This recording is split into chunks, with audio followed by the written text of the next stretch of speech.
You're watching Houston MediaSource's WTP-TV, We the People Television's 24-hour coverage of World AIDS Day 2006. 24 hours of enlightenment, education, and hope.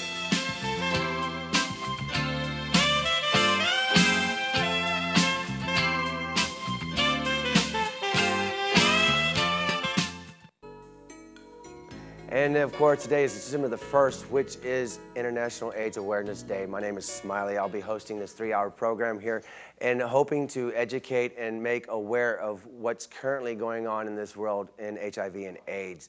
A lot of people have some misconceptions, believe in myth, are scared, not sure what's going on or what could happen or what might happen. And hopefully today's program is going to alleviate some of those myths, some of those worries, and share with you some personal experiences, some hopes, and some programs and quality assistance from friends here in the community in a local and global sense. For International AIDS Day, it's been going on for, I'm going to have to sit there and guess, on about 18, 19 years. It originally started up on the East Coast when they would take black canvases on to the arts and the museum. This would make people aware of people that have lost loved ones or friends to this virus, to this deadly disease that there is still no cure for. Even with today's medications, the medicines, the antivirals, it doesn't stop the spread of AIDS. It doesn't sit there and cure it.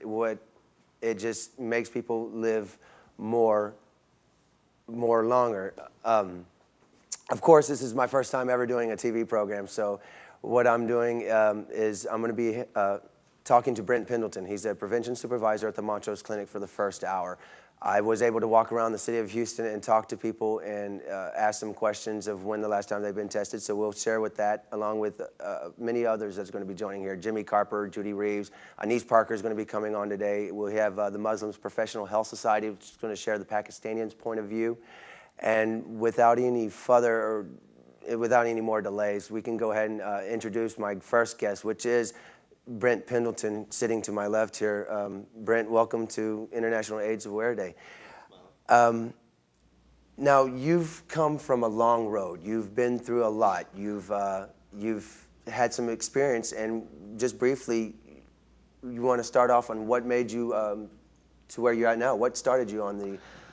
Okay, well, I want to start with some basic facts real quick. There are currently 1.1 million Americans living with HIV nationwide right now. That's up 25% from 2002. So there has been a great surge in the recent infections of HIV. Of those numbers, there are last year in 2004, there were over 1,100 diagnoses in Harris County alone. And most of those being in the African-American men, African-American women, and men who have sex with men.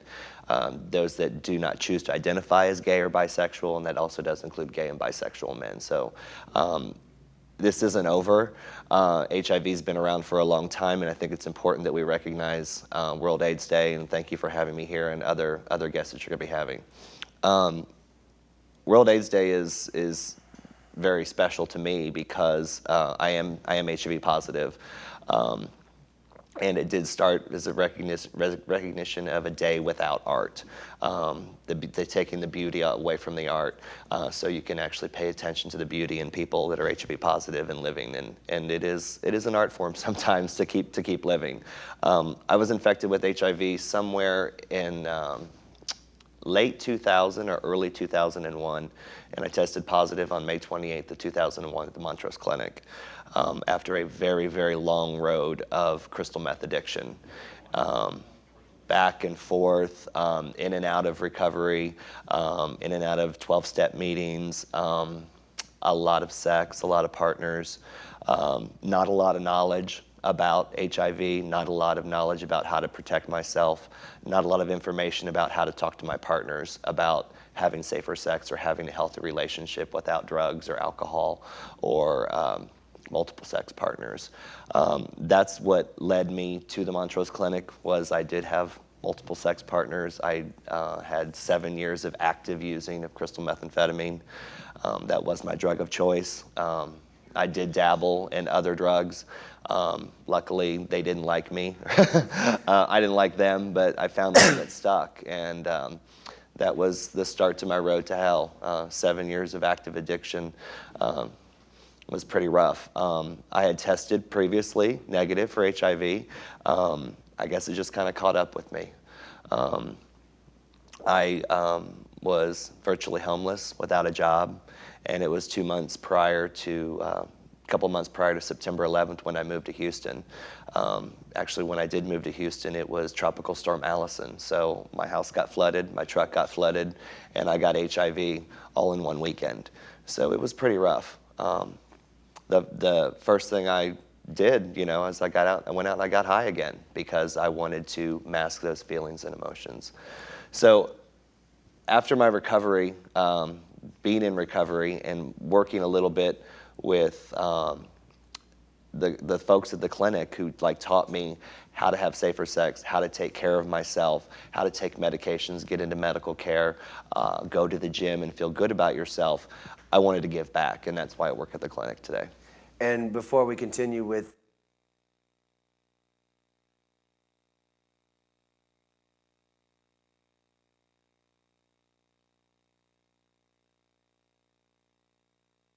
we hope you enjoy the next 2 hours, and maybe you'll be able to be educated and aware itself.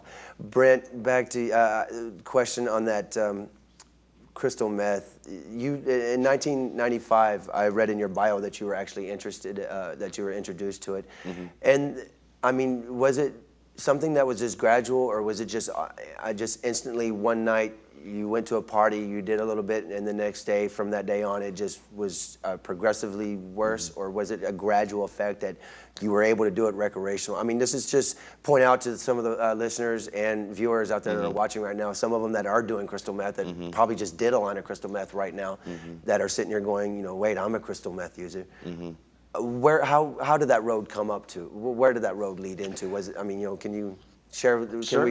Can we kind of spend a few moments on that? I don't have a problem with that. Right on.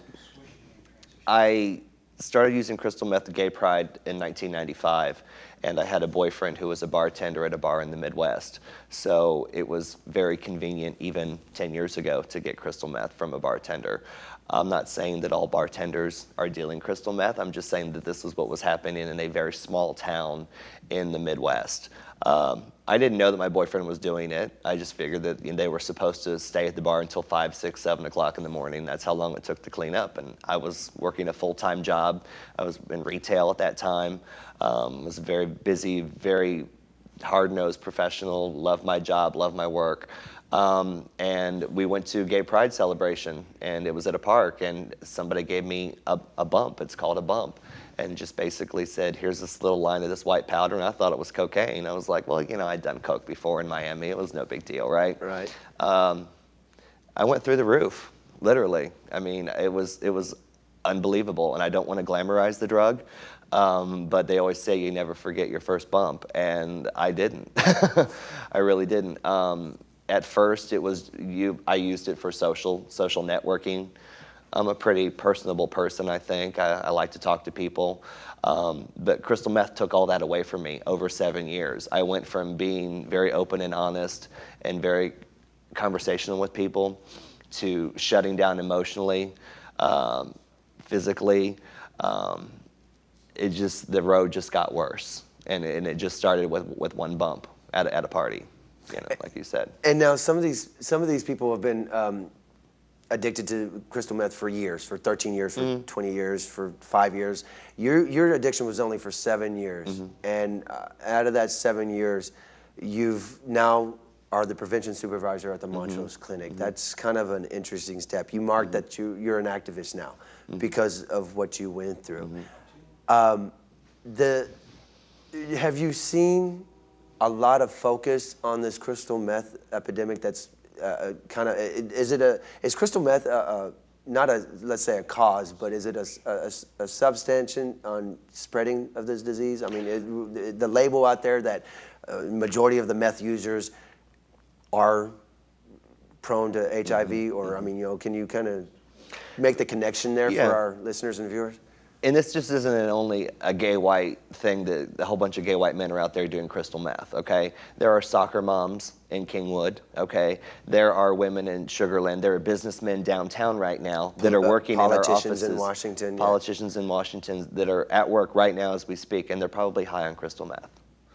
I know that part of my recovery, actually, it was hard for me to read a newspaper article or hard for me to be around somebody that was high because that triggered me to be high. And I don't want today to be a trigger to someone that, okay, he's talking about crystal, I'm gonna go get high. I just want you to get the information and talk about what the link is from crystal meth to HIV and the increase of STDs in the United States. Is crystal meth, I mean, over in the Midwest, there's, because of all the farming equipment, it's Absolutely. accessible to buy the material and make the drug itself, which is basically a bathroom or a kitchen, simple trailer park, very dangerous, very toxic, very explosive kind of lab. Yes. But in today's young society, what is that prevalence in ages? Is it a large age, or is there an age group that focuses, I mean, what can you kind of give a... Crystal meth, there is no target demographic for it. It doesn't matter. It doesn't choose race, age, sexual preference, or anything like that. The way I can describe it is, and other people that I've talked to, is that whatever is currently on your brain or whatever's on your mind, whatever you're feeling emotionally, whatever your social setting is, crystal meth amplifies that, okay? For example, the first time I used it, I was at Gay Pride, okay? And I was in a new city, and I didn't know a lot of people, and my boyfriend was a bartender. He was a social butterfly. He roped me into that by using crystal meth and from being able for me to open up and talk to people. The soccer moms, okay, and the women, amphetamine has been around since the 50s. It was a prescription that was written for housewives back in the 50s. And Air Force, I mean, it was actually started in the Air Force, so the pilots would be able to go on long distance flying and refuel without landing. And yeah, trying to move on, I'm trying to cover everything on the meth. Meth basically just inhibits any kind of judgment. You have you don't have a no care attitude. I mean, I've done crystal meth before, and for me, it's like Ritalin. I mean, of course, I'm going to be up 2 or 3 days, but I'm able to focus that energy and get a lot of things done. Not trying to glamorize it. It affects people differently, but the continuous use or the addiction, that's where the problem of HIV and AIDS comes in here. Is you don't have control of your behavior, or I mean, where's that connection come in here? I mean, where is the risky, being in the gay and straight, whatever race or ethnicity or sexual preference it is? Where does the crystal meth, when does it start affecting the brain? Instantly? I mean, is it that? Instantly. Instantly.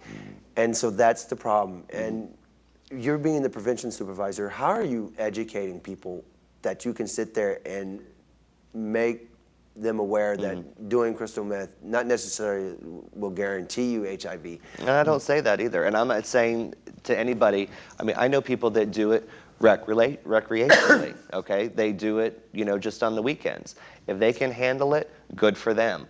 I'm an addict. I'm an addict in recovery, and I always will be, okay? It's just I have a different outlook on it right now. I can step away from it. I can even be around it when people that are high now. A couple of years ago, I couldn't do that, okay, because it was pushing too many of my buttons.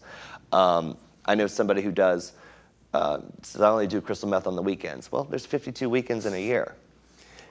And, the interesting point on that. What is the definition of a meth addict? I mean, for alcohol, it's what? You wake up in the morning, you drink a beer for breakfast, you have it for lunch, you go to bed, you can't function. What's the definition of a meth addict? I can't define that for you. I'm not a licensed dependency counselor. I'm not in social work. I just know my life story, and I know what I see, and I make a lot of observations in the community, and I see a lot of mirror images in my community of me 5 to 10 years ago, and that scares me. I read an article that you've submitted to one of the publications that you can go Google on the internet. You said that you were able to connect with a lot of people from the street because of that experience. Absolutely. How do you get your message out there? I mean, your message is basically, do meth, die. I mean, not to be negative on it, but to be positive on it. How do you get to the meth addicts? I mean, how do you sit there and get that HIV/AIDS information out there to people that are addicted to? I try to find out where they are. I try to make that personal connection with them. I don't not die hard and going out and passing out pamphlets and said, if you do Tina, which is a term that they use in the gay community is Tina. If you do Tina or you do crystal meth, you're gonna die, okay? Yes, it happens to some people, okay? It almost happened to me. I tried it a couple times. I tried suicide. I had unsuccessful suicide attempts. I had suicides that, or accidental overdose, okay? I wasn't trying to die, but it almost happened. That's a possible outcome to that, but I just try to find out what it is that makes them use, okay? With me, it was socialization. It was a very low self-esteem. I didn't feel good about myself. I didn't think that I looked good. I didn't like a look in the mirror. I thought I was too skinny. Didn't have the right car, didn't have the right job, whatever. All that, when you do Tina, it takes it away from you, okay? You feel like you're $1 million. I like to say that somebody who is bald, fat, hairy, and drives a beat-up car, you can go and do a bump of crystal meth and go to a dance club and feel like $1 million. Like you're the life of the party and be there with everybody else who has their shirt off dancing, and you just blend in. Okay, it's that euphoric state that it puts you in. It messes with the neurotransmitters and the serotonin and the dopamine in your brain instantly that makes you feel so good about things. You got dressed today to come here. You're like, hey, I look pretty good. Thank you. Some people who actually do crystal meth over a long period of time, they don't have that sense of pleasure center, okay? And because of methamphetamine rots that away. Just like it rots your brain, it rots your teeth, it rots your skin, those things. And what's sad is the crystal meth use, and what people don't understand is that you can catch HIV through unprotected sex, through sharing needles, through body fluid transfusion, be it blood, cut, open stores, whatever. But you can also catch HIV through sharing straws. I read a medical study now that these continuous crystal meth unit, because it weakens the membrane on your nose. So you sit there and you share straws that you snort a line, the membrane in your nose gets weak, and it opens up the blood store, and so you're now snorting, using a straw that someone before you might have been HIV positive. They have blood on that straw, and you're snorting their blood. I mean, have you had any or familiar with any cases of anybody contracting HIV that way? Or can you?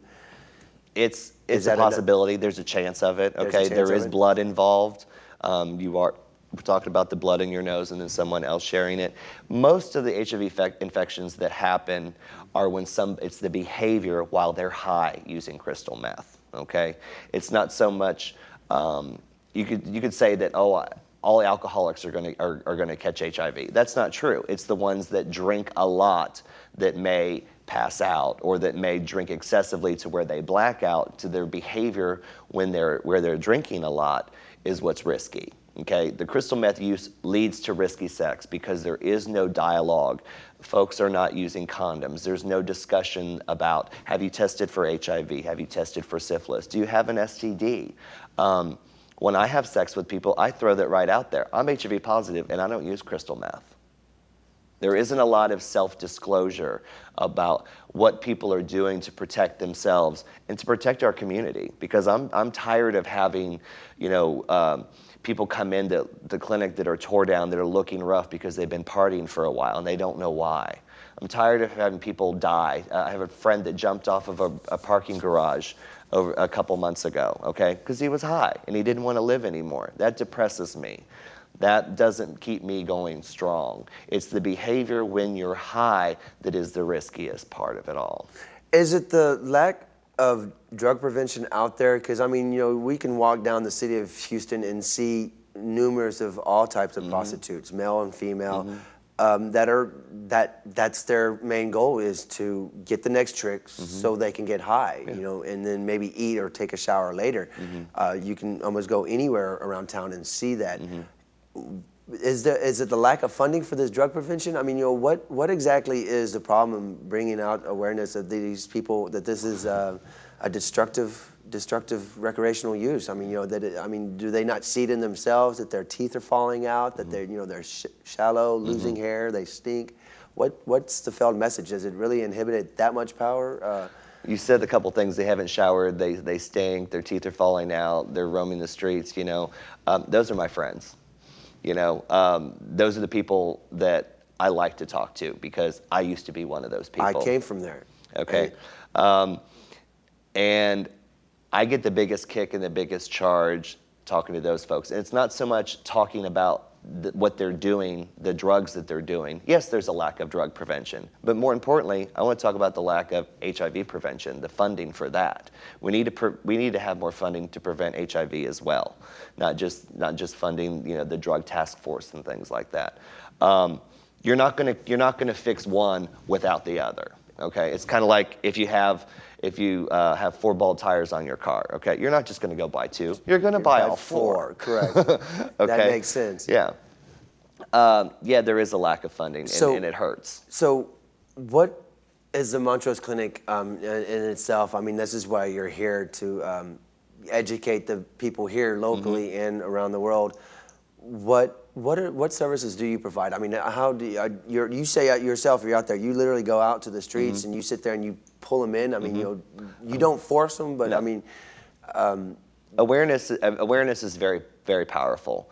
I make sure that at the bars and the clubs and the street, the sex workers out there.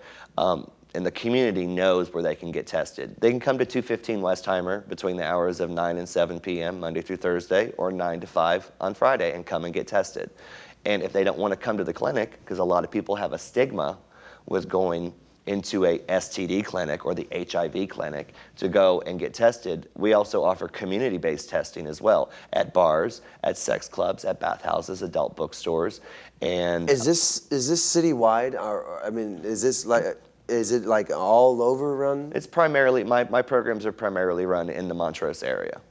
Okay, because I'm targeting gay and bisexual men who have sex with men. But I mean, is there any kind of free testing? Yeah, there are other organizations in the community that go to other places. That go to recovery centers. They go to apartment complexes. The City of Houston Health Department offers HIV testing as well. You can find that on the web. You can go to montroseclinic.org and find out our hours and our fees. Which these tests are rarely simple. I mean, actually you're going to administer 2 types of tests on me. The pinprick and the oral swab. Why do you think people are just, why do you think they're scared to get tested? They don't want to know. They don't want to know. It's difficult. It's difficult to go and drag yourself to the clinic. When I tested positive in 2001, there was only one test, and it was a 2-week test. I go and I had my blood drawn. I came back 2 weeks later, and I got my results. The test and the technology has improved a great deal since then, and there's now a 20-minute test, which is called which Montrose Clinic used the OraQuick Advanced method. It is either an oral swab where you take and you swab your mouth and you put it in a solution, or we just take 1 drop of blood, a single finger prick of blood, and put it in a solution. It develops in 20 minutes. I can understand the blood, which, like I said, you're going to be administering both these tests on me. So I can understand the pinprick, but how does the oral swab? DNA. DNA. And so just like you watch CSI at, CSI or CSI Miami, they're always sticking Q-tips in people's mouths. You can get a lot out of somebody's mouth. And so you're able to, I mean, basically, this is a simple test that you can walk around the whole city, just around the city, and just set up something on the. Have you ever done anything like that? Yes, we have. We've done large-scale testing events at Gay Pride. We also go to colleges and universities and do it as well. And there are other organizations in the city that have mobile units or vans that go out and do the testing on street corners and high-risk areas where drug trafficking and prostitution are happening. Absolutely, it's very important. It's liberating. Knowledge is very, very important. Education is important. You need to know what the risks are. And if you've never been tested, today is a great day to get tested. And it is free. And great on the testing. In fact, we want to sit there and, like I said, me and part of the Alex, the camera crew guy here, we walked around the city of Houston and got some footage. The first footage that we have is the memorial set up at Mary's. In the back of Mary's, everyone that has succumbed to this deadly disease, they've cremated their ashes and have set up a memorial. Now, in the past, back before, I have no earthly idea what that means. Stretch, I got you. Okay. A couple years ago, Ray Hill and Jimmy Carper actually took the camera out there and showed you what the memorial looked like back there. And what people have done is back in the back of Mary's. Mary's has been in part of this community for almost about 33 years. And what they have done is back in the back of Mary's, behind the bar, there's a kind of a garden set up. And in this, what they've done is every time someone has come to the end of their fight, for this struggle, they've cremated the ashes and they've set up a memorial. So the next 3 or 4 minutes is actually a documentary, a little short doc, I guess you can sit here, of that memorial. And I just wanted to share that and let you see exactly what people have. So when we come back, I guess we'll want to, which test would you want to administer first, the pinprick or the oral swab? That would be your choice. Okay, we'll do the pinprick first, and when we come back, we'll do the pinprick. Brent is going to actually do the pinprick. Now, remember, this is confidential. It's not done on television. It's not going to broadcast, no billboard. It is done confidential. And of course, you've made some clear that you're not going to be able to give the results on TV, or you're not going to be able to counsel me. So there are some steps, but we'll show you in here. It's real simple. It's real easy. It is free, especially today at 2:15 Westheimer. It's 713-830-3000 or go to montroseclinic.org. You can get there. Metro stops right there, the number 82 Westheimer. You can get there. Go ahead and get tested today. We'll be back in about 3 minutes. December 1st is AIDS Awareness Day. It's held globally, but here in Montrose, it's just not one day a year. It's every day. And what I'm about to show you is something that Mary's has been a part of since the beginning. In the back, what you're about to see is kind of a memorial. If you follow me, I'll show you. We'll talk to a couple people inside. They'll be able to tell you more about what we have in the back. So coming inside Mary's, I catch up with Jamie, and of course we're having International AIDS Awareness Day, bring more attention to HIV and people that have been troubled by this terrible disease. If you wouldn't mind walking with me in the back and letting people actually see what we have back there, and you can actually tell some of the stories of what you know. Back here, back in the memorial, we have what we do with the ashes. Can you tell us why we go back here? Exactly, ICOH and Mary's, the awareness and AIDS of everything that's been going on. How many years has Mary been active in the AIDS community? Mary's has been here 36 years, open to all the community.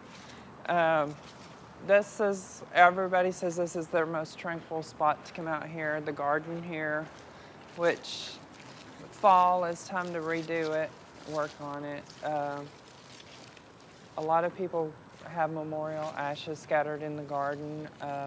There are plants planted in there in memory of people that, basically the people that built Mary's.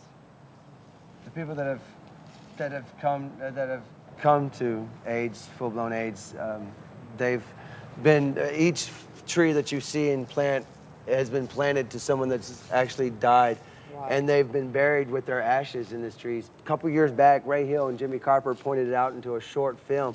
But this still goes on today, right. That when someone does pass with HIV, they'll take their ashes and put them into to the garden here, spread their ashes back behind right here, behind you, Alex, right here, along with the banana trees and everything like this. So this is kind of a memorial. Everybody. There's a new one over There's here. A new one right there that you can sit there and see. This is where people that they die of AIDS, this is where they end up. This is where they go with some of them with their long fight. And even here, they're still fighting with us today to educate and bring more awareness to that if you don't follow, if you don't pay attention, if you don't listen, you can die. Exactly. So hopefully in the next 3 hours, I'll be able to bring enough to you, and maybe you'll learn something, maybe you'll learn something you already knew, but at least take it and pass it along. And we're back right that was Mary's right there. We're back here at International AIDS Awareness Day, HIV, and making education. What we're about to do now is kind of give you an example of what we go to. I'm talking to Brent Pendelton, prevention supervisor at the Montrose Clinic. My name, of course, is Smiley Maddox. I want to thank you for continuing to pay attention and watching. We appreciate it, and hopefully you'll learn something for it. Brent, this is about to be your show here in a second, so why don't you go ahead and walk us through what you're about to do. Okay. Here I am. Okay. One of the first things that we do at Montrose Clinic is, even in the community outreach prevention services, is that if somebody wants to get tested for HIV, we ask them to fill out a simple questionnaire, and it's very, very easy. It's some basic demographic information about where they live, how they choose to identify, what their racial or ethnic background is, if they've been tested for HIV before, and how often they practice safer sex. Smiley's already filled one of these out for me, just to show you how easy it is.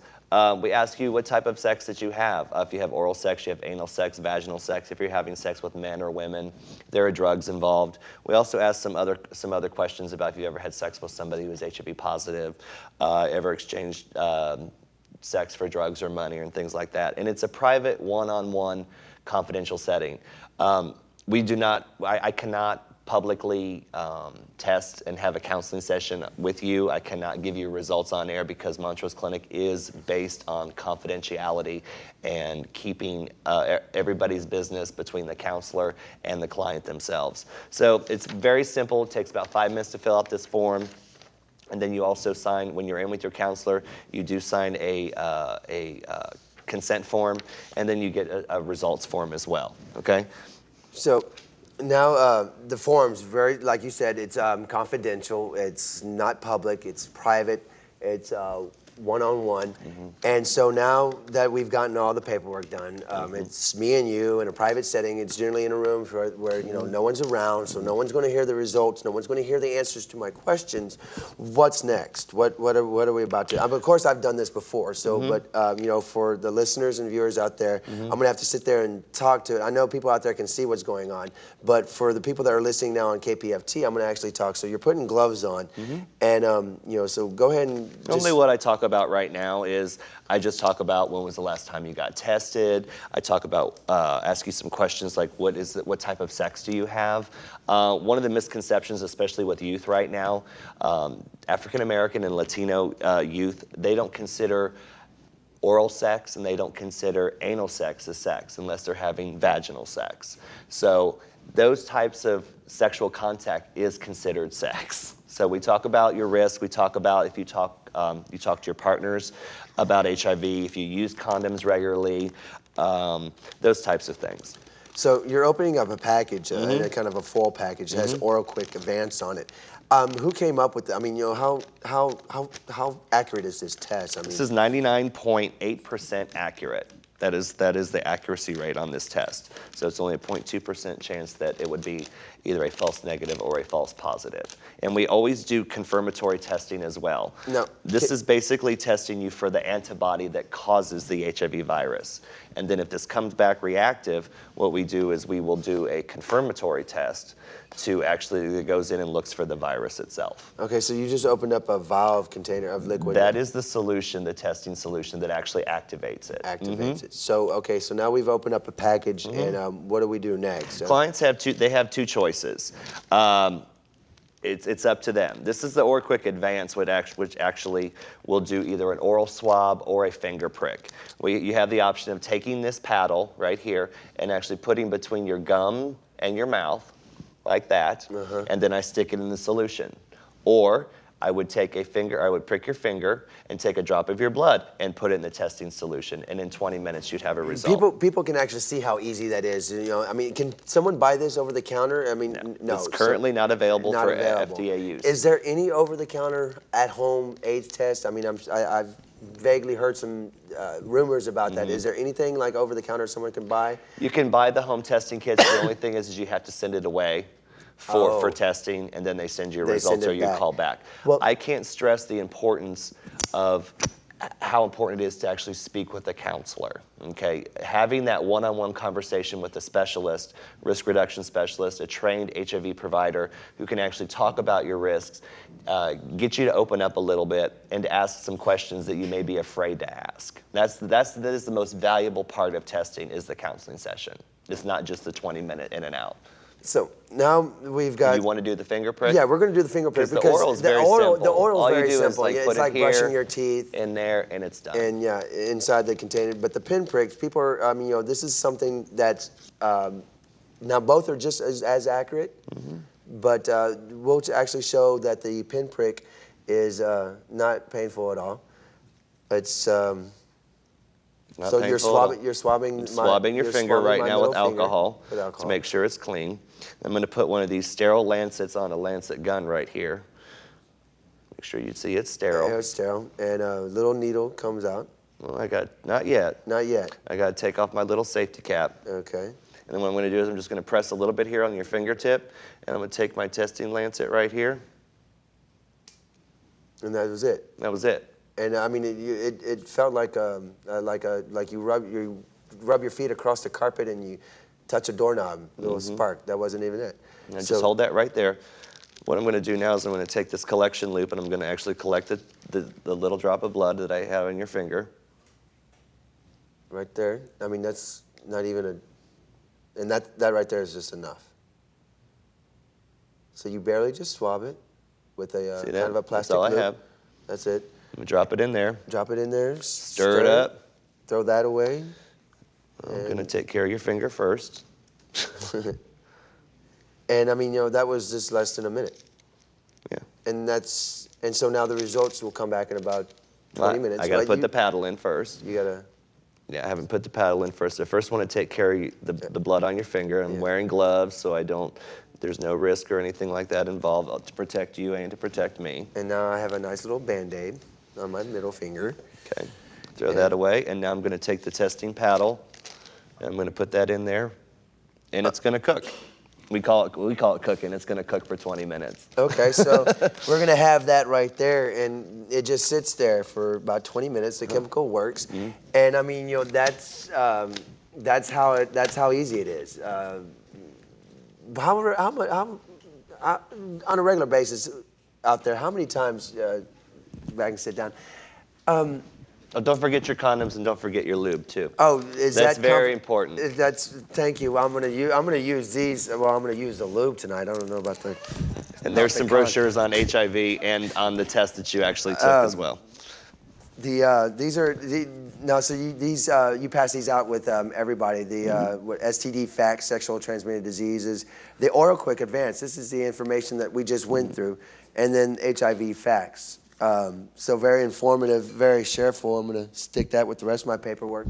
And what I wanted to ask was, someone that is HIV negative, how often, depending, I guess, on their sexual behavior, how often should they get tested?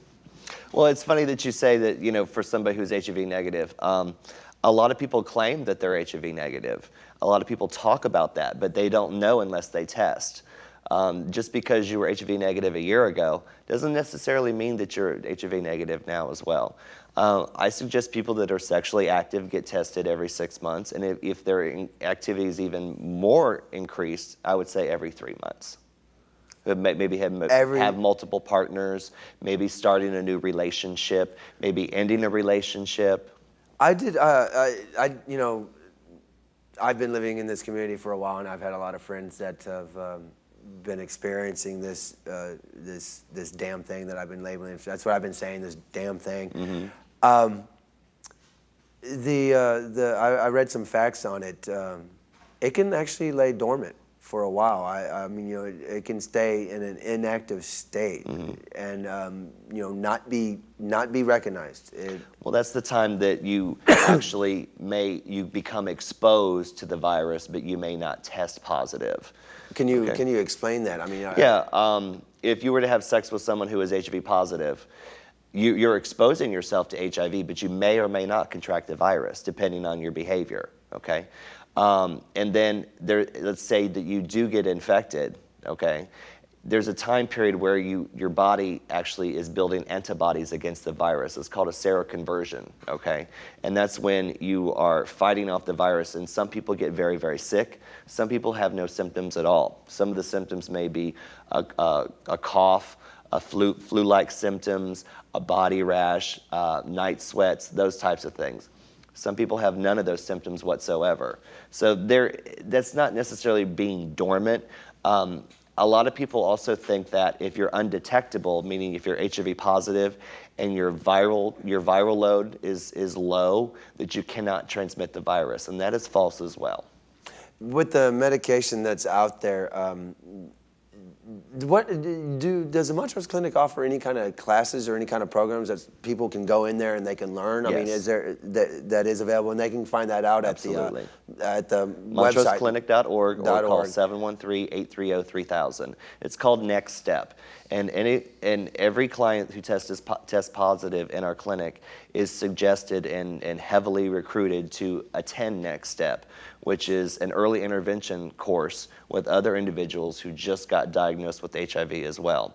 And what that does is provide you information about how to live healthy, how to eat right, how to choose a doctor.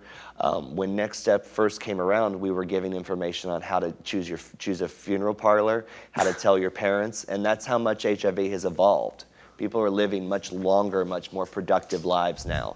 But it's a course which is, we provide free lab work as well to get your counts and to give you referrals to eye doctors, to a primary care physician, to learn how to eat right, to learn how to cook right. A lot of great one-on-one interaction is done, and that's called Next Step. Let's break some myths up out there. Like before we break any myth up, let's point the resistance out in there, saying that I am HIV positive and you're HIV positive, and we're both taking some meds. You're taking a different med combo than I am, mm-hmm. and I have a stronger resistance to the virus you have, and mm-hmm. we have unprotected sex. Mm-hmm. Do you catch my resistance? We just possibly created a medication resistance and also a new virus. So my virus knows my body. It's my DNA.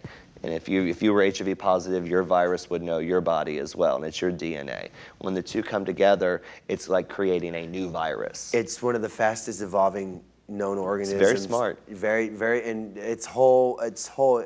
I believe, in fact, that this might even be some kind of an alien kind of, because its whole purpose is to kill. I mean, it has no function than mm-hmm. to reproduce and kill. Mm-hmm. It doesn't always kill the people. What it does is it goes after your immune system, your T cells or your CD4s, and that's what actually fights off viruses. And if you don't have an immune system, there's no way for you to actually fight off the flu, the common cold, and that's usually when people die. And now, so even though that you are HIV positive, mm-hmm. that doesn't mean that gives you the free reign to have unprotected sex with other HIV. No.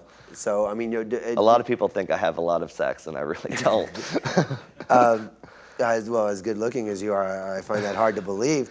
But so there's still even though you're HIV positive, there's still a lot of education going on out there. Yeah. And it's even more important for those individuals that are HIV positive to talk to their community, talk to their sex partners, and be responsible for it. Because most of the people don't go out and actively seek, I'm going to go catch HIV, okay? It happened by accident. It was a mistake. Somebody made a bad decision somewhere down the road. A lot of people have a lot of pain and a lot of anger towards those people as well, that they think that, well, that person gave me HIV or they infected me. There's a lot of responsibility in that, and I think it's a two-way street. It's my responsibility to tell my prospective partner that I'm HIV positive and that I use protection, I use condoms, I use lube, I don't use crystal meth, I don't party. Yeah, I go out and have a beer, I go and have a glass of wine, and that's what keeps me comfortable. But there are also, it's the person who's negative, okay? The person who doesn't want to contract the virus. It's a two-way street. If I don't say it first, I would expect my partner to come up to me and say, you know what, I think that, I want to let you know I'm HIV negative and I test regularly. I'm like, okay, great for you. I'm positive and I'm healthy as a horse. They're like, okay, that's great. And that opens the line of communication for some dialogue and for people to actually communicate and talk about ways of preventing the virus, because I don't want to be responsible for spreading my virus all around, okay? Now, I'm talking to Brent Pendelton, of course, the prevention supervisor at the Montrose Clinic, and to our listeners out there at 89.5 Galveston, 90.1 KPFT, and here on local Houston Access Channel 17. If you're just now joining us, of course, this is Brent Pendelton. Brent, it's the I've kind of lost track, lost where I wanted to go with that. But the education on the youth. I mean, have you seen a large lack of educating on the youth? I mean, is it because the parents are scared, or they just ignore the fact? I mean, is it? And then people that are HIV positive, is it that they just want to keep it? They don't want to admit it to it, so they won't sit there and tell people that they're positive, and they'll go into that risky behavior because they don't want to be rejected. I mean, can you focus on those two things, educating the young and the fact that they don't want to be discriminated, so to say? Well, HIV has been blackballed, okay? There is a big stigma around HIV. A lot of people think it's a death sentence, and it's not. It was my second chance at life, I feel. Good attitude. That was my last call, so to speak, 1:45, the bar is closing. My last call was when I walked into the Montrose clinic and they gave me a positive diagnosis. That was my chance to turn my life around, or I was going to be dead. I always thought it was more glamorous to die as a drug addict with needles in my arms, okay, than to die of HIV. Neither of them are glamorous, but I'm not doing either of those right now. I'm fighting drug addiction. I'm fighting HIV every day, and it makes me feel good. The youth need some education, and they need to get tested. And I think the reason why the youth are not getting tested and not getting the education is because we missed a generation, the parents of the youth right now. I mean, I'm 35 years old. A lot of people my age are having kids or already have a full family. I didn't get a lot of sex education in the house that I grew up in. And I grew up on a farm. I got it in the back pastures, watching the animals. Have you had a chance to go inside some of these schools? Have you had a chance to sit there and put a program or instill kind of an education to the school, to the young people out there? Or is there a lot of... Well, currently right now under the current administration that we are under, there is only abstinence-only based sex education, which is you do not have sex until you get married. And of course, that's not working. That's not working. And apparently condoms are not permitted in schools. What? And my outlook on that is that, condoms are not a weapon of mass destruction. And that's the way that the administration is looking at it. And you don't have to be a certain age to buy condoms. You can buy condoms. I mean, and I was about to say, y'all give condoms away. We give condoms away to anybody who comes in. I see how much people walk around the streets every day with condoms, just throwing them out. And so you're telling me the condoms aren't allowed in school? No. And so, teenage pregnancies, and I mean, is there... Yeah, the teenage pregnancies, they're not having sex in school, in 2000, I think in 2004, I was talking to Jeffrey Faircloth, who's going to be another guest here on the show, that we're going to focus on the youth on that aspect and everything like that. But what is the current... I mean, here in Houston, it's 1 out of every 5 person is HIV, and that was in 2004. Has that increased or decreased over the last year? I haven't seen any of those new statistics. You haven't gotten the new statistics at all? No. Like I said, there were over 1,100 new infections in Harris County alone last year. There are 400,000 people who are currently infected in the United States with HIV, and nearly half of them don't know it. So testing is very important to get into treatment, to get into early intervention. You may not need to take medications right away, but you don't want it to go to the point where it's going to be too late. The last thing you want is to end up in the hospital for pneumonia and then find out that you've had HIV for 5 or 10 years, and there's nothing you could have fixed it a long time ago. Now, how do you see anything changing in the next year, or maybe this year, bringing on new? Do you see any kind of advancements? I mean, you yourself working at the Montrose Clinic, you are privy to probably more information than what some of us are privy to. Do you see anything coming to a change? Do you see any progressive steps going forward? Well, one of the progressive steps, I think, is this rapid test. Okay, the CDC has fully backed this test. Early diagnosis, early treatment, early intervention, getting into care is very, very important. I embrace this test. I totally rolled it out to the gay and bisexual community. We do testing at the bars. We do testing at clinics, and it's been very, very welcome. From a funding standpoint, it's very painful. Okay, that kit costs a lot of money, okay, to buy that kit. Where does the Montrose Clinic funding come from? We have CDC direct funding. We have funding from the Houston Department of Health and Human Services, as well as the Department of State Health Services, formerly known as the Texas Department of Health. Other organizations in the community have funding by SAMHSA or TACADA, the Drug and Alcohol Abuse agencies. But that funding has continued year after year after year to get cut or to get flat funded or to take the money away, because there are more important things, according to the administration, that we have other wars to fight rather than the war on HIV. And that lack of attention to HIV, it's just that's going to snowball. It's snowballing. Mm-hmm. I mean, we're not seeing. I don't think we're seeing what we possibly may see in a few years, which is very scary. There needs to be.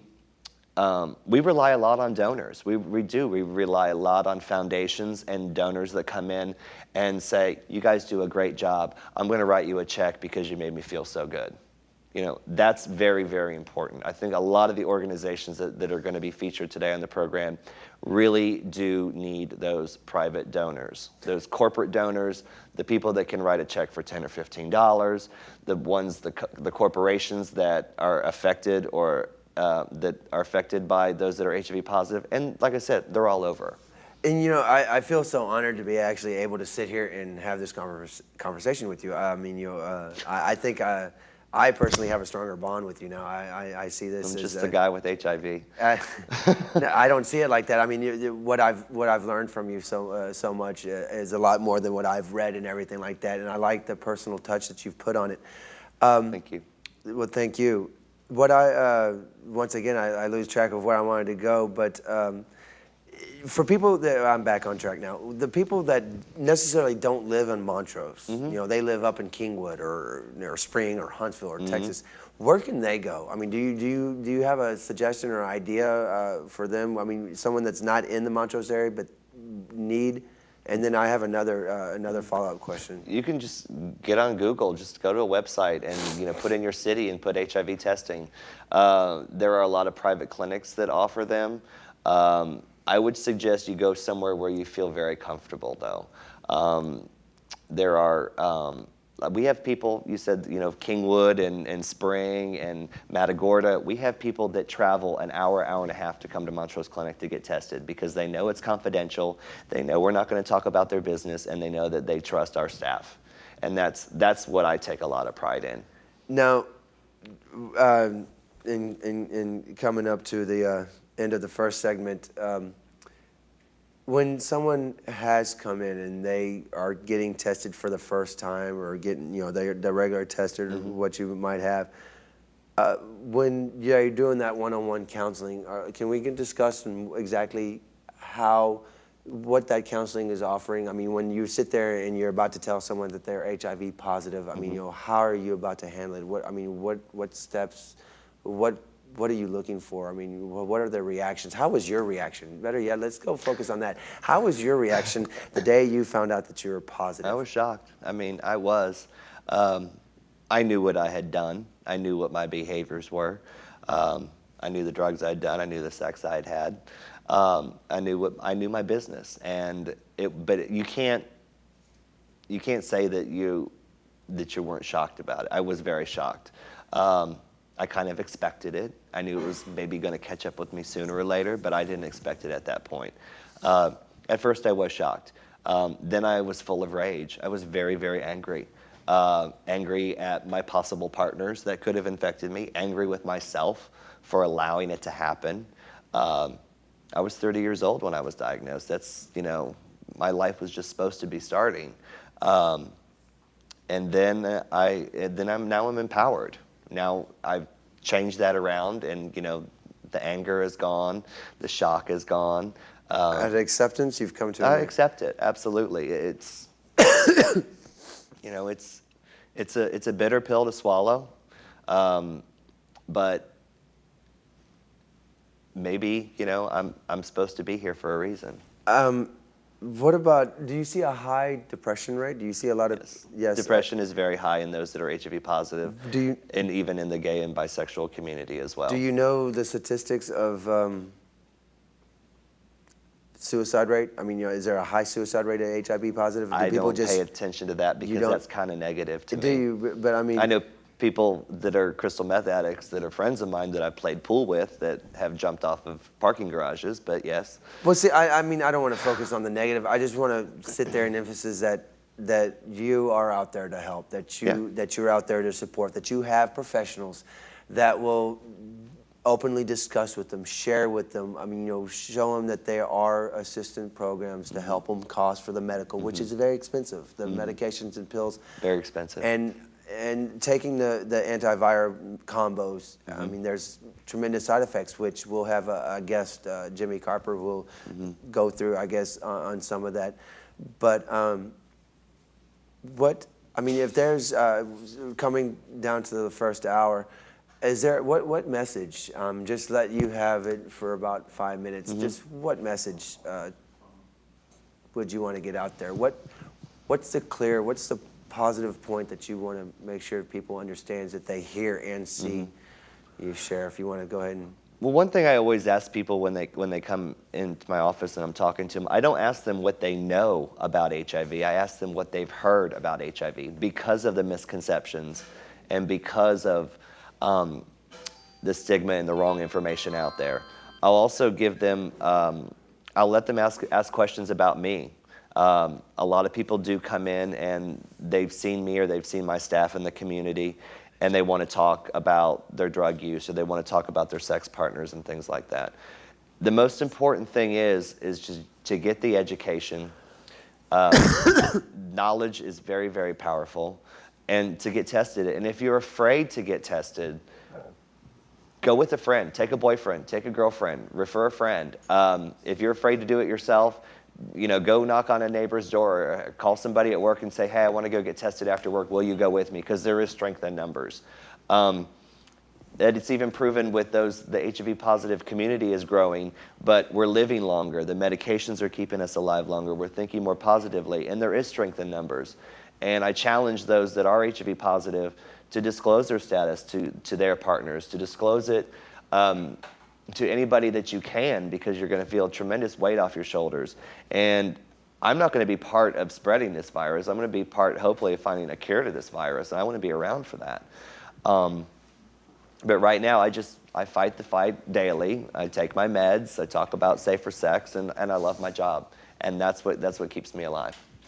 And of course, we've been talking to Brent Pendelton. He's a prevention supervisor at the Montrose Clinic, which is doing free testing today at 215 Westheimer at Hannah, just near right there where Elgin turns into Westheimer. Brent, I want to thank you so much for actually spending the whole hour with me and sharing everything and expressing. And of course, we're about to cut into the next segue, and we can't sit there. I'm going to give you your results. You're going to give the results. We can't do that on television, but of course I'll share it with y'all. Hopefully, I'm sure, hopefully, I won't sit there. Can't say, never can say. And I need to let everybody know that when they do come to the clinic, you're not going to be on camera.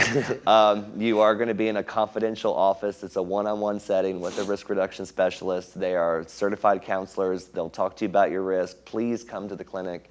215 Westheimer, 713-830-3000, or go to montroseclinic.org and find out what we do. And if you're scared, that's okay. It's normal. Take a friend. It's real easy. The bus can take you there. It's right off the Metro Bus 82 Westheimer. Do get tested. If you haven't been tested, if you never got tested, you need to go ahead and get you see how easy it was. Simple questions. You can do a little brush swab and everything like that. And we're about to now to sit there, and we'll come back after this short break.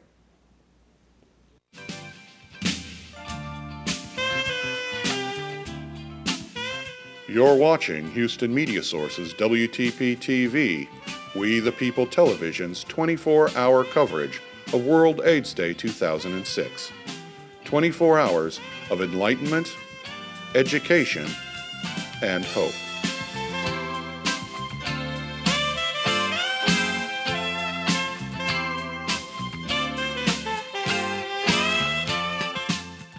What is HIV? Well, it's AIDS. It's an infectious disease. Do you know how you can catch it? Yes, And how's that? through transmitted fluids, blood, transfusion, unprotected sex, drugs, IV. What do you know about HIV and AIDS? I know that it is spreadable. Okay. How is it? How do you know how? I mean, how? Through blood, right? Okay. Or through sexual intercourse. Are you familiar with AIDS and HIV here in Houston? Pretty much, yeah. What do you know about it? Like the baddest kind of diseases going out in the public. Caitlin, are you familiar with HIV and AIDS? Yeah, I've heard about it. You've heard, what have you heard about it? That like they don't have a cure for it. That it's like a disease. Do you know anybody that's HIV positive or afflicted with AIDS? Not that I know of. What is HIV? Testing positive for the virus, but not having full-blown AIDS. Do you know what HIV and AIDS is? Yes. What is it? It's like diseases you get behind like Is that the only way you can catch it? I think. You think? How would you protect yourself from AIDS? I mean, do you know of any of the medications or any of the awareness or programs that are out there? No. No? So if do you feel safe that you don't know much about this HIV or AIDS? I'm like one of the, yeah, I know. Now I don't. Never really thought about it before. Okay. Joining me is Judy and Jimmy Carper. Both of them are longtime, why are y'all laughing at me? Longtime activists and longtime local residents here. Jimmy, You say that as if we're a couple. This is Judy Reeves. Yeah.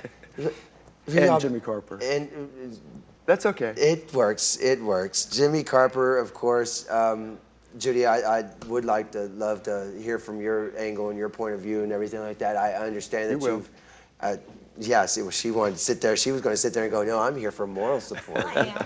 And For moral support. well, I mean, you've been so involved with the community. You've been so involved in fighting, educating and creating programs and assisting people that have been HIV positive and HIV negative for numerous of years. Yeah, women have a very different role in all of this, and it's been a very important role as far as I'm concerned. As far back as the early 80s. And I met Jimmy in '89 because of the national tour the Names Project was doing, their first tour. So yeah, I've been involved in it for just about as long as anybody around here. If you're saying I'm old, that's okay. No, I didn't age you. I didn't age you at all. Didn't do that, not yet. 89, how many years ago was that? Down girl. But Jimmy Carper, you wanted to, most people are probably recognizing you now, or they recognize that voice from After Hours, where they can send dirty pictures. Yes. You wanted that to show's discuss, been on the air for 18 years. 18 years, brainchild of KPFT, which is Otis is here also. Yes, I want to thank my KPFT family for having the simulcast also, 90.1 and 89.5 in Galveston. Thank you. Yeah, I want to thank Dwayne and Ernesto and Renee for actually helping me get to where I'm at now. You wanted to share with us all that you've gone through. Basically, you wanted to sit there and spend, I don't know, about maybe 6 or 7 minutes or 10 minutes, how long it ever takes, and you wanted to tell your story of living with HIV. So what I'm about to do now is, ladies and gentlemen, listeners, viewers, and around the world, send dirty pictures to kpftafterhours.org. Jimmy Carper, won't you tell us and share with your personal story, the listeners and viewers out there? Okay. Take as much time as you want to. For those of you out there who know me and know me from After Hours, you know I don't do monologues. That's one of the reasons I have Judy with me, because we're going to be doing a conversation here about AIDS in the early years. Because I remember back in summer of 1981, my lover gets a little pamphlet called the mortality and morbidity report. And in it, there was a little blurb about this gay cancer that was hitting gay men in New York and San Francisco. And I didn't think much of it. Most people didn't. And I didn't think much of it for a number of years, as a matter of fact. They really didn't know what was going on. No. And it was a hit and miss thing. It was, they found it, a lot of times they found it in an autopsy situation, or they found it when it was too late to just sit and watch. Yes. There was nothing they could do, and they were running around scratching their heads and saying, why is this happening? Where is it coming from? And we were all sitting back saying, it's a bunch of numbers. What is it? It's not cancer. It's not polio. It's not something you can name and relate to. It was a bunch of numbers and letters. Yes, and it took a while to get the name of AIDS. Yes, it did. It was the gay cancer, then it was GRID, gay-related immune deficiency, and then finally it became AIDS. Yeah. However, it took several years after that for our president and government to ever even say the word. We were knee-deep in the epidemic before that happened. And I want to talk about what it was like in the early 80s and later 80s and into the 90s, how we felt about this. I know the gay community fought it because it was suspected that it was transmitted through sex, and nobody wanted to go there. No, you can't admit that because that changes your whole life. It changes your whole life. Too serious. And the gay community had fought for recognition for many, many years based on the flower power of the 60s. That's when I was a teenager. And the sexual revolution was spearheaded by the gay community. And it was the first time ever that the straight community gave us any respect at all, because we told them it was okay to have sex. That's right. Made them happy too. Yes. So while we're making inroads, along comes this disease. That's right. What, I can remember a few little small meetings in Houston itself back then. Of course, Ray Hill was in the middle of all that. Oh, you can't That's have right. an interview without Ray's name coming up. That's right. And then the Names Project started up. And that was in San Francisco, of course. And people in Houston were outraged, not at the Names Project, but just at the whole thing. It's like, how dare you tell us we can't do what we want to do, what we need to do, what we have to do for ourselves because no one else accepts us as human beings. And it was more anger than it was fear at the beginning. At least that's what I remember. What I remember is soon after it hit, I was part of the preppy gay community at that time. Soon after that hit, my friends and I would look around, and none of us were ill, and we looked at the people who had died, and we had decided that, oh, this is the leather community. This doesn't affect us. So we don't have to worry about that. We're not one of those. Exactly. And it took us a long time to get from we're not one of those to us, all of us. And it went from all of us to everyone. Yes. For me, it took the death of my first death in my circle of friends, which was in 1986. But things had been going on long before then. Oh, yeah. The first people who came to help, because the government was not acknowledging us, city or state or national, the first people who came to help the gay men with AIDS were the lesbians. Hey, we got to save our brothers, what can we say? That's right. And there was no guarantee at that point that we weren't going to be hit as hard as the men were. That's true. Everyone said it wouldn't happen, and in fact it didn't, not in that way. But yeah, all the mothers had to come together and take care of the guys. I think that was took a lot of courage, because we weren't sure of the transmission. We didn't know if you coming to help care for me, if that was being in the kitchen, sitting on the same chair, exactly. using the toilet, Remember the mosquito thing? Yeah. I was transmitted by mosquitoes. Can you kiss? Who knows? Can you hug? know, Can you hold hands? Can you do anything? Yeah, there's lots of questions, and no one there with the answers. If anything good ever came of this whole thing, it was that I learned how to hug men and them not go crazy, you know, because I'm a hugger at heart. Yes, you are. And people would just, you know, so I could hug men and it was okay at that point. It wasn't okay. They hated it. It was like, no. It's like, no, I can do this. Okay. And, but we didn't think of it as courage. We didn't think of it as anything other than these are our brothers and they're getting sick and we have to be there. So it wasn't a matter of courage or anything else. It was a matter of somebody had to step in and do it, and that was us. Yes. And we're still doing it today. So 1986, my first friend died, and it continued after. In 1987, January of 1987, I got tested. And of course, I was positive. You say, of course. Were you sure you were positive? When No, actually, and I heard Brent talking about this just a while ago, and even if you're sure you're positive, when you hear the words, it's like a brick wall has fallen on you. It makes it truth when you hear it out loud. And in 1987, getting a positive result meant death. You'd not see 1988. I mean, that was just the simple truth. Yes. So I spent that whole year depressed and decided, you're in on this story. I decided that in 1987, that would be my last Christmas. Right. So I maxed out every credit card. I bought gifts for all my friends. And it was fabulous. You know? And I lived to pay it off. Lived to regret it, so to speak. No regrets, but regrets. my friends still laugh at that every time Christmas rolls around, you know, is this the last one? Is this the last one? Well, everyone thought you were Peter Pan and you suddenly turned into Santa Claus. Yeah. Yeah. And then you met Buddy. And then I met Buddy, yes, and started with After Hours.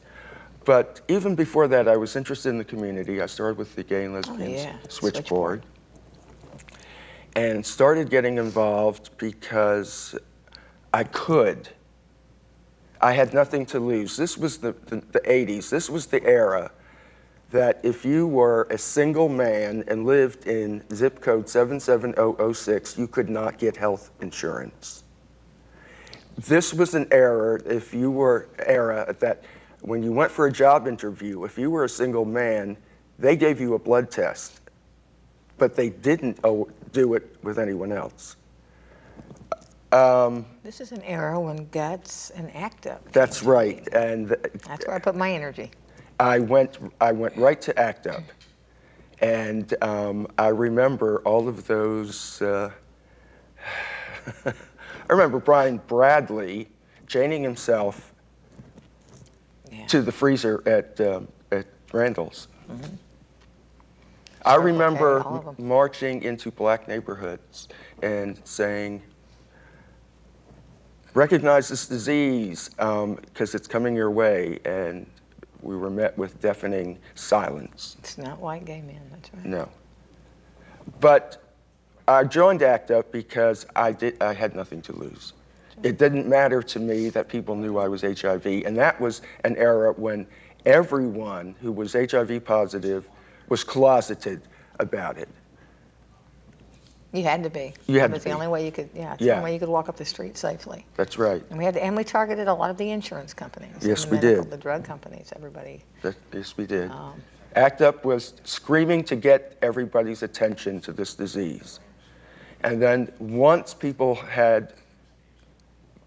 we had their attention, then it was to work on medications. The trials and tribulations. The medications. Yes. Oh, gosh, yes. I've been on so many of them. Nowadays, people think, when you find out you're HIV positive, you take a pill and that's it. I take 40 pills a day. 40.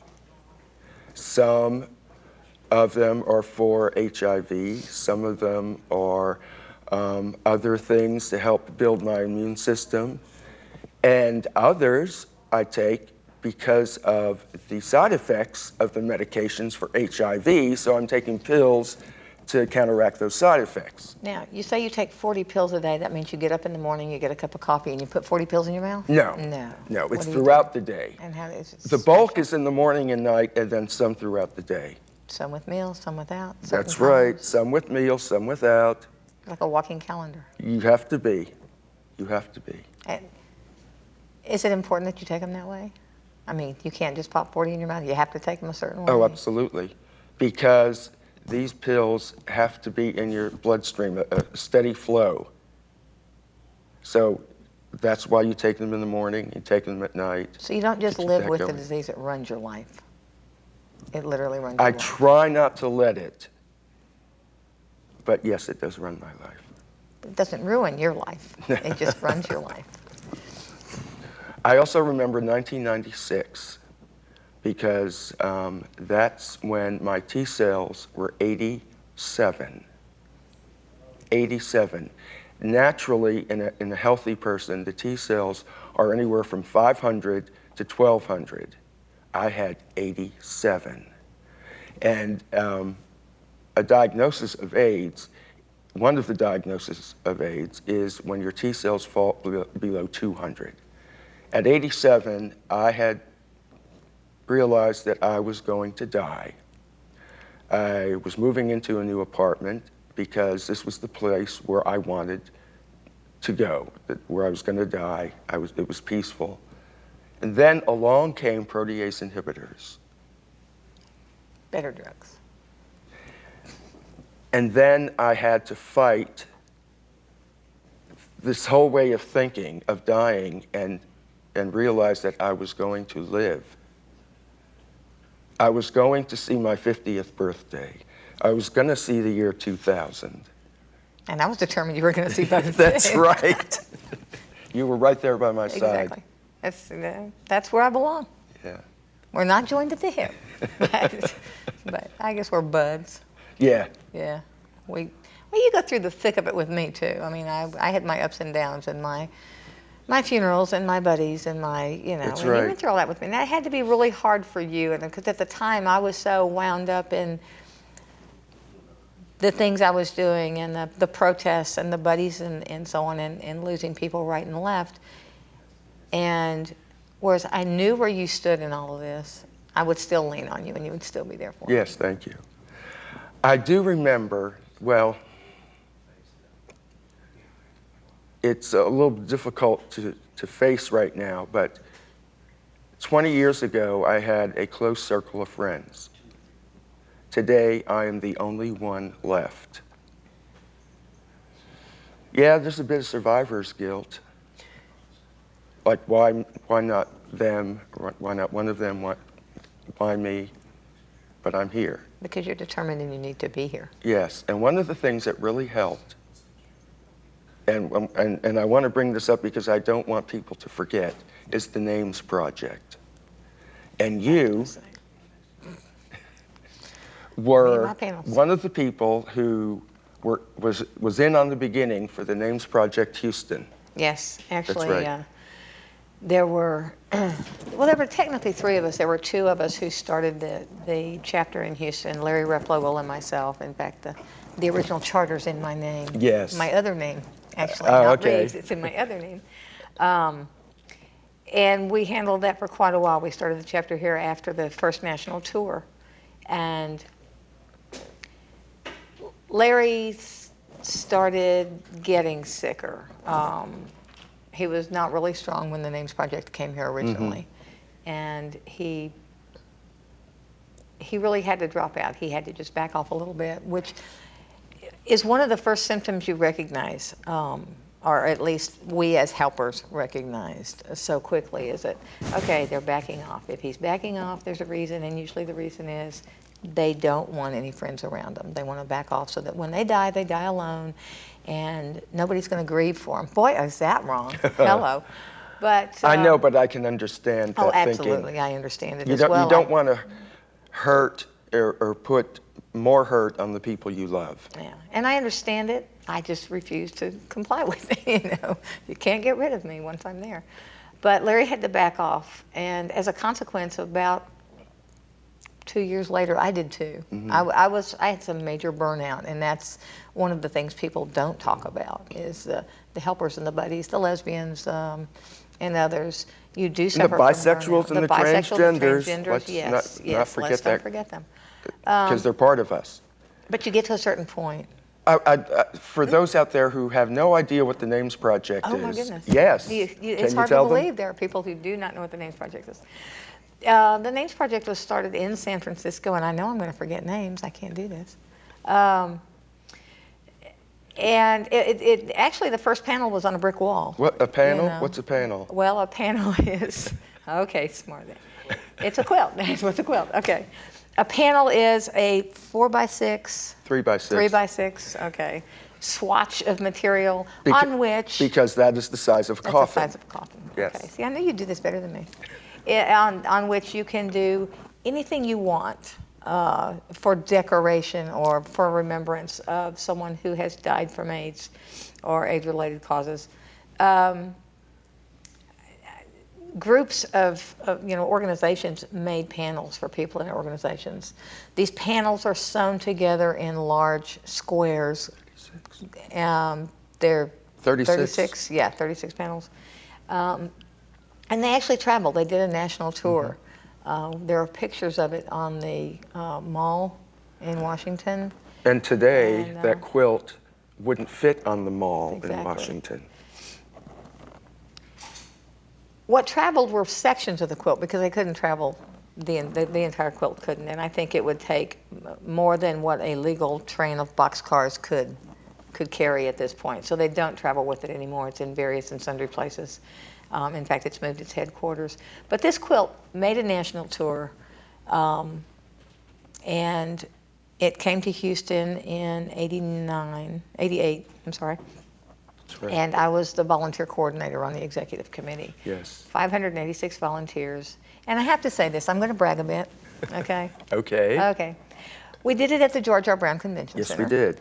And we were the only city in the entire tour who actually unfolded, and the unfolding was a huge ceremony. There were 16 people, I believe, or 12 people who would unfold a panel in a certain way, so as not to damage it, but in order to get it laid out on the floor so people could see it. We had to lay grids so that people could walk around the panels to see everything. It was quite a production. Yes, it was. It was quite a production, and very well worth it. But we were the only city in the entire tour who actually was insistent on unfolding the panel that matched the names that were being called out as they unfolded that panel. Yes, that was very important. It was choreographed. It took us weeks to do that. The people who brought the quilt, they had a group that traveled with it, could not believe we actually did that, but we pulled it off. And we had different individuals and celebrities and politicians and religious people, et cetera, would stand at the microphone and call the names of the people who were represented on those panels as they were unfolded. It's been an entire weekend here, and I actually didn't meet you then because you were sick. I was sick. You got sick, and you could not make it. I couldn't make it. So that was, it was right after that we started doing a radio show together. That's right. So it's also the end of my relationship. And it looks like it's close to the end of this segment also. Is it? Well, I think we're running a little over, but I'll wait until Smiley's ready. Hello, Smiley. Hello, Smiley. Yes, Keep talking, Jimmy. Yes. Well, I didn't know what we're going, how far y'all wanted to go in this, but I feel that people actually had an opportunity to see you and Judy and get a personal, natural offense to what's really out there. Well, I have figured out, I already said that I was tested in 1987, but I figured out that I could not possibly have contracted this disease after 1984. So I'm looking at 21 years plus into this with HIV, and I'm living with HIV and I'm thriving with HIV, and you can too. HIV does not have a cure, but you can live with HIV. Not as well as you have, but you can live. A couple Q&A for you. Okay. You've been living it for about 21 years. What have you not seen done that should be done? A cure, of course. But other than that, The efforts towards a cure. yes. Do Sometimes I think the drug companies really don't want a cure. They want to just keep selling us medications because they're incredibly expensive. This is a very expensive disease. It can run $20,000, $25,000 a year just for the medications. On the education of HIV and AIDS and awareness and the programs out there, do you think, you said there was not enough effort towards finding a cure, but do you think there's enough effort on educating and making aware, especially to our young people? Do you think there's enough effort out there? I don't think there is for our young people. It seems that we were going fine for a while, and the rates started dropping. But now that with the different types of education, we can't talk about, we can only talk about abstinence, we can't talk about condoms, we can't talk about safer sex in schools. So all we've seen is the rates rising. I think that's wrong. I don't think giving a teenager a condom says to that teenager, go ahead and have sex. I think it means I love you and I want you to stay healthy. A lot of people have taken their time out of their day to come do this, especially you and Judy, Brent at the Montrose Clinic. We have Jeffrey that's sitting out on the side getting ready to come in here. We have the staff here. Marshall bought us some delicious Subway sandwiches out there, so when y'all get done, y'all get a snack.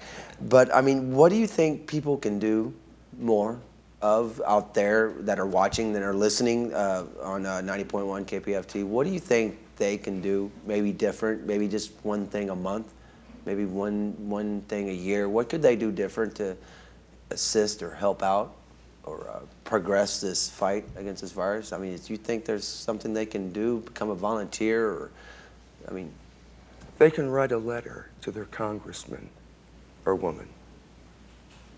And what should they say in that letter? Keep AIDS funding alive. And it's that simple, just one sentence? Keep AIDS funding alive? Please? Someone from the audience stood there and said, please, yes? That's one of our biggest fights because we've seen it diminish. Actually, it grows, but not as fast as the AIDS community has grown. And now we're seeing it in all areas, all societal areas, straight, gay, bisexual, transgender, you name it, all socioeconomic classes. So, in closing, what's the message you want to get out there? What's the final say that you want to? What do you want to leave with our listeners and our viewers out there? I want them to know that HIV is not a death sentence. You can live with the disease. It's difficult, and you probably will not have as long as a lifespan as other people. And because of that, you should be out there fighting too. Educate people on how not to get this disease. It's actually quite difficult to get it. It is a semen to blood or a blood to blood contact. That's how the disease is transmitted. Semen to blood, blood to blood. And there are very few ways that can be done. And if you protect yourself, you can live a long and happy life. Judy, did you want to put 2 cents in? We have a whole generation of young adults who have not known what it's like to live without AIDS in their life. And that's tantamount to people saying, well, they had polio as a kid. Polio is just a word to them. To this younger generation, and I hate to say that, to this younger generation, AIDS is just a word. It's a name, it's a disease like cancer, polio, whatever, measles, mumps, chickenpox, everybody gets it. This is wrong. We've got to keep up the education, and the education has to start in elementary schools. And whatever you do, you need to get started to fight that system to get that education started at a very young age so that these people do grow up aware of what's happening and can stay there. We've been talking to Jimmy Carper, a longtime KPFT programmer. You can listen to his show after hours at 90.1 KPFT on Friday nights, 12 to 3. Used to be on Saturdays, 12 to 4. 1 to 4, I'm sorry. Sunday morning, Saturday morning. Saturday morning, Friday evenings, 1 to 4 on KPFT 89.5 Galveston, 90.1, which we want to thank. I want to thank Judy for coming on and sharing her perspective and her words with us.